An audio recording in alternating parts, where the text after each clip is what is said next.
Thank you for joining our discussion, Torch. Thank you for inviting me, Dan. The Lausanne runs along the coast of the Pacific Ocean from San Luis Obispo County to San Diego. The railroad is used by its owner, Union Pacific, and by Amtrak and local commuter rail services such as the Coaster. During your construction experience, how have weather-related events caused damage to the Lausanne? My understanding is Lausanne stands for the Los Angeles, San Diego, San Luis Obispo corridor, correct? That's my understanding as well, yes. Just to give you a brief background of my experience, I'm a Cal Poly graduate and alumnus of San Jose State University MTI program. I'm quite honored that this interview was sent to me by Trent, a fellow classmate of mine during the MTI program. I'm a retired Navy Seabee chief also, and I've done a lot of project management in the military and also in the civilian sector. My background is mostly in the heavy civil infrastructure projects. Now, thank you for inviting me, and I hope I'll be able to contribute some snippets of my experience of over 35 years of working in this industry. Now, since 2005, I have been involved in numerous slides, washout, roadway settlements, and slip outs under mining. And all told, these are conditions where we lose the travel way, be it a highway or a railway. Simply, the cross section collapses or disappears. This can occur in inland mountain hillsides or coastal scenic routes. The cause is oftentimes more than normal weather events, such as the atmospheric rivers, which has been becoming more intense in terms of rainfall volume. And more currently is the fire season. I cannot recall in the past 20 years that there was such a thing as a fire season. Santa Ana's, yes, but not the current fire season. It is really new to me. It is a vicious cycle whereby the abundant rain events foster the growth of short-lived vegetation, bushes, and chaparral, only to dry out and become kindling for the massive fires California has been experiencing. These events have caused hillsides and coastal transportation corridors to collapse, requiring mitigation using soldier pile, retaining walls, and soil nail or ground anchoring systems. Landslides cause damage to roadway and rail corridors because of the debris deposits, mudslides, and massive rockfalls, requiring massive cleanup. The replacement or repair of the damaged section can be quite economically expensive, running into tens of millions of dollars. Now, multiply that by the number of events that happen on an annual basis, then it can run into billions of dollars. But most of all, are the loss of lives and property, wherein literally you're losing the land underneath your feet. Now, if you're next to a creek or a river, it erodes your land and the slope fails and your property basically slides away. What emergency repairs have been required to keep the corridor open? From my experience, Caltrans have used three mitigation techniques. And the simplest one and the least expensive is by realigning the roadway, allowing nature to take her course. What we do is we repave a viable roadway section away from the slide or the slope failure. Now, the second one is we rebuild the slope failure and reinforce the earthen or the dirt slope using what we call the Murphy grid system that provides tensile or holding strength to the slope. We also improved the drainage system within the section to actively and positively collect runoff and effectively divert this runoff into supporting drainage systems or detention or collection basins. We also analyzed the hydrology of the topography to attain a zero-sum runoff contribution from new transportation projects. My last project, in fact, was on Highway 101 corridor here in Ventura County, wherein we built a massive Austin-Volt sand filters, wherein these tanks collect the freeway runoff, we filter it, and before we allow that runoff to go into the creeks of the United States or rivers of the United States.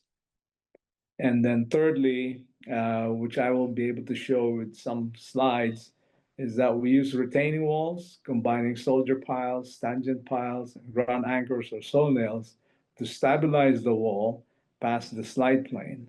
And from our geotechnical evaluations, the depth of the ground anchor system is determined, coupled with soldier piles and lagging or poured concrete retaining walls. And that's how we basically stabilize slopes that are prone to erosion, slide, failure, and collapse.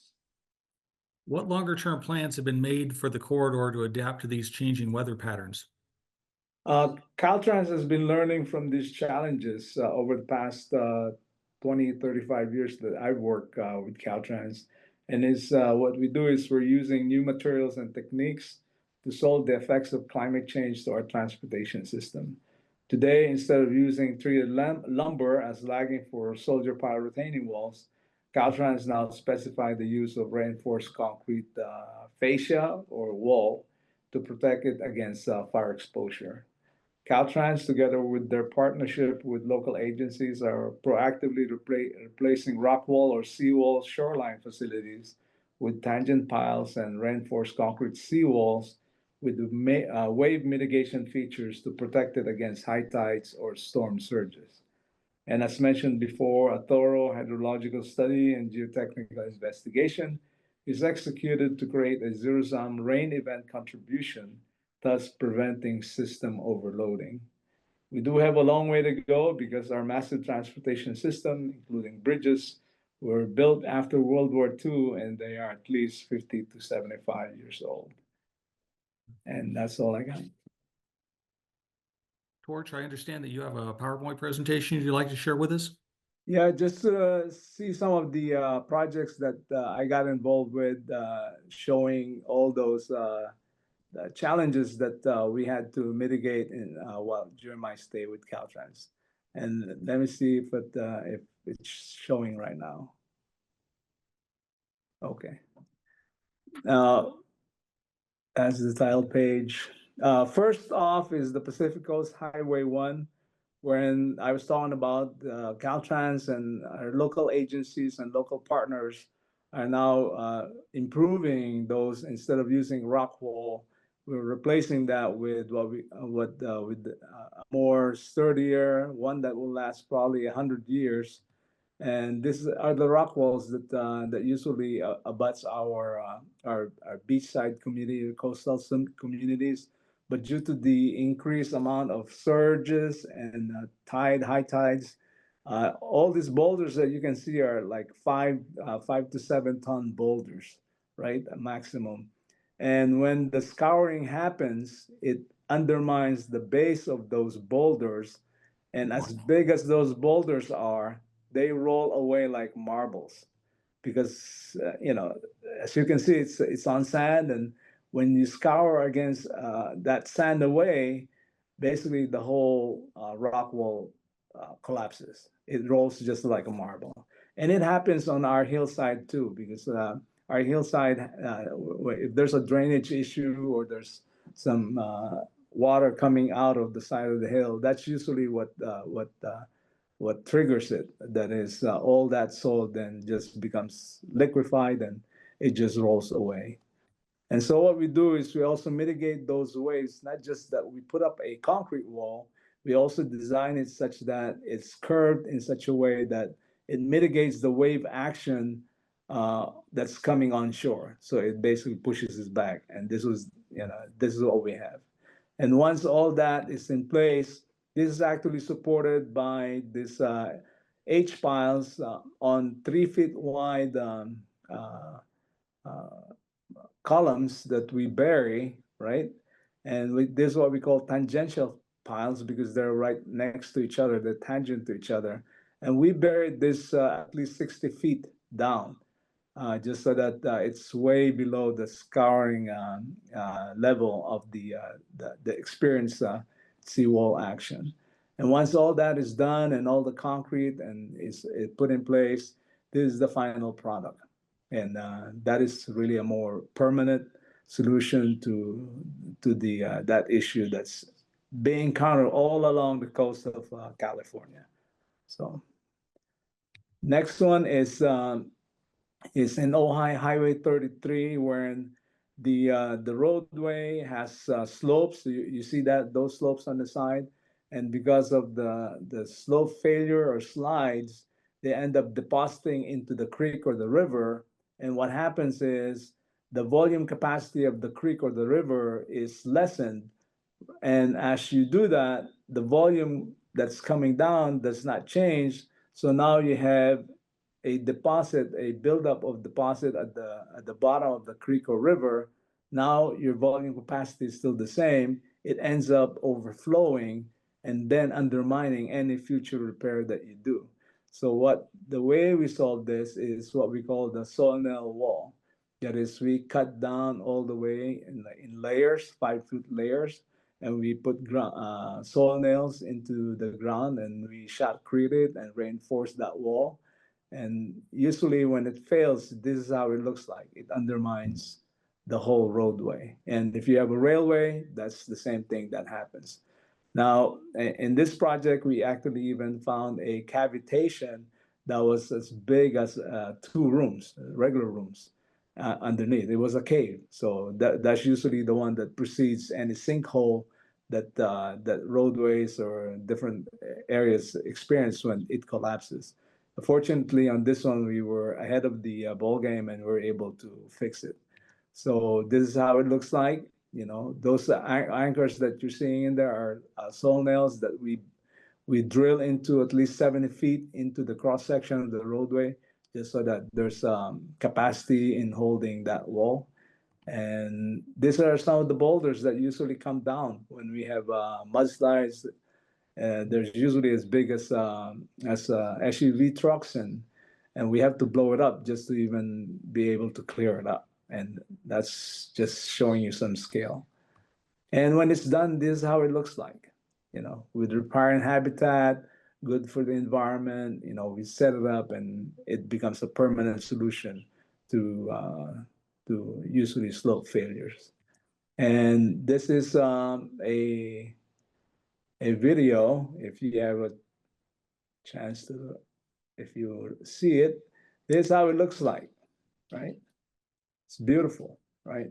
We create a habitat for the environs in the area. I'm still reeling from the presentation. Some of the stuff that he's got in there, I've been watching over the years, and I've never understood how far the anchor sat back. I figured they were in, probably about 40, 50 feet, not 70. It's just, The other one, the latest one that you will see is it's anchored at least over 100 feet. If I can continue, can you see what's on the screen? The Austin Vault. yeah. There's another massive solution that we have, and these are like swimming pool size detention basins that we have. Yeah. And as you can see, those cage gravel section, that's called the gabion baskets. It holds it holds the water, that's the runoff that's coming through, and holds the solids, the big items, and it Yeah. just allows water to go through. And as you can see, there's a filter bed that filters that water. And as it goes out, there's a turbidity testing that we are limited to before we even release that water into the creeks of the United States. That's Mm. one. And this is another one. This, as you can see, the size of the truck and the size of the tank that we have, and this is located on the Highway 101. That's quite a bit of capacity when it comes to holding that water, so that we control the hydrology of any significant rate event that happens. And just to give you a scale again, as to this is the foundation of that tank, and you can see the scale in terms of the people working on it, and you can only imagine how big that capacity is. And that's what we had, and that's the Austin Vol sand filters. Now on Highway 5, this is another one wherein we used to use treated lumber lagging to create the retaining wall that uses soldier pile. But what happened is during the route fire of 2023 in September, it burned. Basically, as the whole area was burning, the retaining wall burned. So there's 2 sections. One is 1,500 feet long, 35 feet high, and another section that's 500 feet long and 35 feet high. And as you can see, it burned the lagging. And now you're supporting a road, and now the horizontal support to keep that soil from collapsing is gone.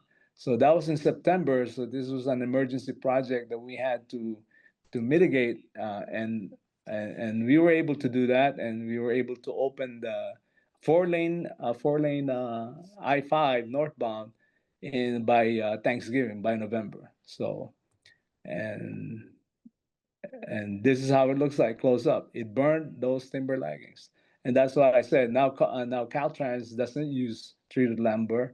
We're using reinforced concrete shotcrete, and this is how it looks like now. You know, treated. It looks permanent. It's gonna last there forever, and that's how it looks like. And then after we finished that in December, it rained. More rains came in. And Yeah. sure enough, the I-5 southbound collapsed. The one section of it, this is the slope that I'm talking about. If there's some water intrusion because the drainage wasn't failed or got overcharged, this is what happens. It collapses. And this is how it looks like close up. And the way we, again, fix this is we have to stabilize the whole cross section first. We're using, again, this is temporary. That's why we're using wood, because we want something quick and fast. And this is temporary. This is not permanent. But we then put ground anchors that goes in at least 70, whatever the geotechnical analysis shows, where the slide plane is where we go past that slide plane, so that then we can anchor the whole system, and so that it will hold the cross section. And this is how big it is. This is how huge it is. And then what we do is then we use Mirify grid system, where we build up this slope again, but now it's reinforced with the Mirify grid system, so that it has a tensile strength and it's able to hold itself. And at the same time, we have a temporary shoring system that we bury in place. We just cut it off 3 feet below the finished surface, and that gives it additional strength, so that that whole section is not going to collapse. And at the same time, also we installed drainage systems within the cross section, so that any infiltration or water that's penetrating the ground gets to be diverted and drained properly, so it doesn't liquefy the soil around it. It's back to floods, fires, and faults.